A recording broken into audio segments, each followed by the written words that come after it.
এটা নতুনকৈ ঘৰ লোৱা হৈছিল, কিন্তু ঘৰটোত তৃতীয় নিশা এনেকুৱা ঘটিছিল যাৰ বাবে তেওঁলোকে ঘৰটো বাদ দিব লগা হৈছিল।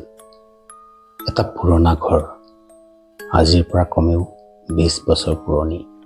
সেই ঘৰটো কিনিছিল এহাল দম্পতীয়ে। পৰিয়াল বুলিবলৈ বিশেষ কোনো নাছিল। তেওঁলোক দুজন আৰু তেওঁলোকৰ এজনী ছোৱালী। জানুৱাৰী 1 তাৰিখমান আছিল।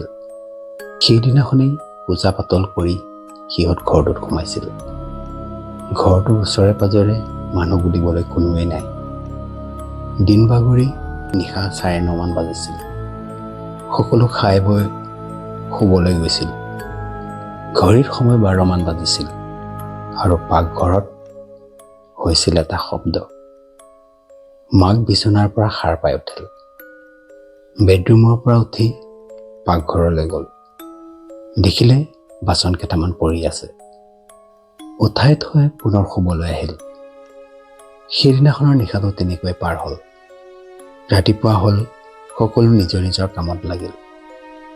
দেউতাক গ'ল বজাৰলৈ আৰু মাকে ঘৰখন সজোৱাত লাগিল। আৰু সৰু ছোৱালীজনী, তাইৰ নাম আছিলে জুনুকা। সময় বাগৰি দুপৰীয়া 12 মান বাজিছিল। দেউতাকে আহি জুনুকাৰ খবৰ ল'লে।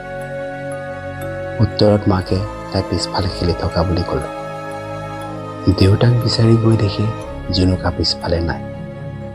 জুনুকাক নেদেখি দেউতাকে চিঞৰিব ধৰিলে। গৈ গৈ দেখে জুনুকা পিছফালৰ বাঁহবাৰীৰ মাজত খেলি আছে। বেছি ভাবি নাথাকি দেউতাকে তাইক মাতি লৈ আহিলে। সময় বাগৰি গ'ল, নিশা হ'ল। সকলো শুবলৈ নিজৰ নিজৰ কোঠালৈ গ'ল। নিশা 2 মান বাজিছিল। এটা হাঁহি থকা শব্দ জুনুকাৰ মাকৰ কাণত পৰিছিলহি। শব্দটো শুনি জুনুকাৰ মাক সাৰ পাই উঠিল। কাষলৈ চাই দেখে জুনুকা নাইকিয়া হৈ আছে।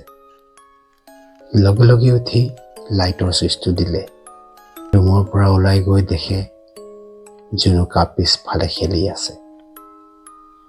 মাকৰ ভয় লাগিবলৈ ধৰিছিল। লগে লগে জুনুকাক ধৰি ভিতৰলৈ লৈ আহিলে। মাক জুনুকাৰ লগত ৰাতিটো সাৰেই থাকিল। পুৱা হ'ল। ৰাতিৰ ঘটনাটোৰ কথা জুনুকাৰ মাকে জুনুকাৰ দেউতাকক ক'লে। দুয়ো ভাবি আচৰিত হৈ পৰিছিল। আজি তৃতীয় দিন। দিন বাগৰি ৰাতি হ'ল। ভয়ে ভয়ে সকলো শুবলৈ ওলাল। ঘড়ীত সময় 12 বাজিছিল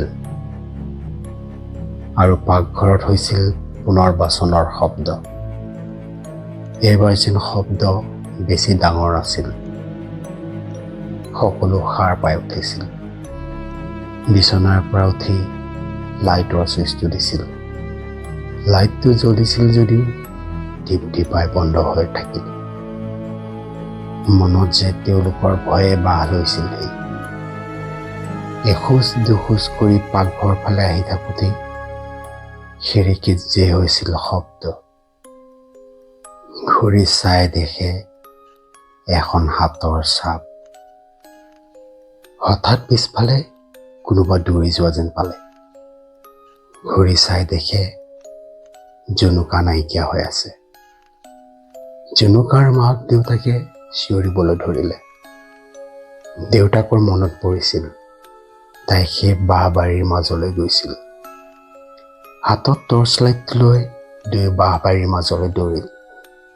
গৈ দেখে জুনুকা শুই আছে। জুনুকাক উঠাই তেওঁলোকে অলপো পলম নকৰিলে। লগে লগে সেই ঘৰৰ পৰা বাহিৰ হ'ল। গেটৰ বাহিৰ হৈ ঘৰলৈ উভতি চাই দেখে এটা সৰু ল'ৰা ঘৰটোৰ ভিতৰত ৰখি চাই আছে। ৰাতিয়ে তেওঁলোক গাঁওখনলৈ গ'ল। তাত গৈ তেওঁলোকে গম পালে সেই ঘৰটো বনাই থাকোঁতে এটা সৰু ল'ৰা তাতে ঢুকাইছিল।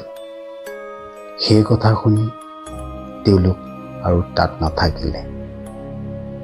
সেইদিনাই তেওঁলোক সেই গাঁৱৰ পৰা গ'লগৈ।